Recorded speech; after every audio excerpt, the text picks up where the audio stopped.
খুশি। তারপরেও মা কত খুশি, সন্তান বিনে কিছু বুঝে না। যেই মায়ের পদতলে জান্নাত সন্তানের ঠিকানা। মায়ের মতো দরদি কেউ এই দুনিয়ায় পাইবা না। যেই মায়ের পদতলে জান্নাত সন্তানের ঠিকানা।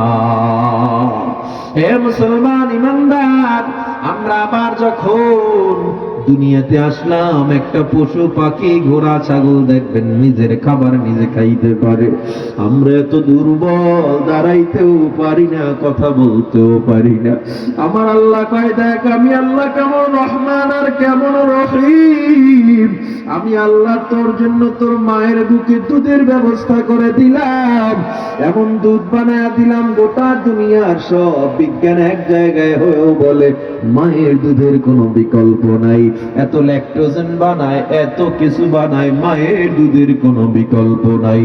তোর বয়স 1 বছর হয়ে গেল, ছোট্ট ছোট্ট দাঁত ওঠা শুরু করলো, এবার তুই খানা খাবি। আল্লাহ কয় মাটির দিকে তাকা দেখ, ওই মাঠে আমি আল্লাহ চাউলের ব্যবস্থা করলাম, ধানের ব্যবস্থা করলাম।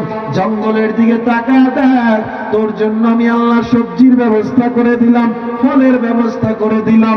আমি আল্লাহ ওই নদীর দিকে তাকা দেখ, ভাত খাবি, শুধু শুধু মজা লাগবে না, মাছের ব্যবস্থা করে দিলাম। মাছ দিয়েই হবে না, গোশতের ব্যবস্থা করে দিলাম। হে বান্দা, এরপরে তুই বড় হয়ে গেছো, বান্দারে একটা বার কি চিন্তা করছো? ওই শিশুবেলা আলমে আরওয়াহ রূহ জগৎ থেকে মায়ের গর্ভে, মায়ের গর্ভ থেকে দুনিয়ায় মৃত্যু পর্যন্ত আমি আল্লাহ যে কত দয়া করলাম, আমি আল্লাহ দয়া গণনা করে শেষ করতে পারবি না। আমি আল্লাহ তাআলা আবার জানায়া দিলাম, যে আল্লাহ রহমান, যে আল্লাহ দয়ার আল্লাহ, ওই আল্লাহ কিন্তু আবার কহ্হার, ওই আল্লাহ কিন্তু রাগী আল্লাহ। হে বান্দা, মরণ পর্যন্ত আমি আল্লাহ তোমায় সুযোগ দিলাম, এত দয়া করলাম, আলেম ওলামা দিয়ে বুঝাইলাম, তাবলীগ ওয়ালা দিয়া তোরে বুঝাইছি, তোরে কত পীর মাশায়েখ দিয়ে আমার পথে ডাকলাম, কত মাহফিল দিয়া সম্মেলন দিয়া তোরে নামাজের কথা বুঝাইছি। এরপরেও তুই আসো নাই। আমি আল্লাহ দয়া করেছি, আর দয়া করব না। আজরাইল যখন হাজির হয়ে যাবি, তোর দুনিয়ার সম্পদ আর কাজে লাগবে না। আলমে আরওয়াহ থেকে আলমে আরহাম মায়ের গর্ভ, এরপরে হলো দুনিয়ার জগৎ, এরপরে আলমে বারজাখ কবরের জগৎ।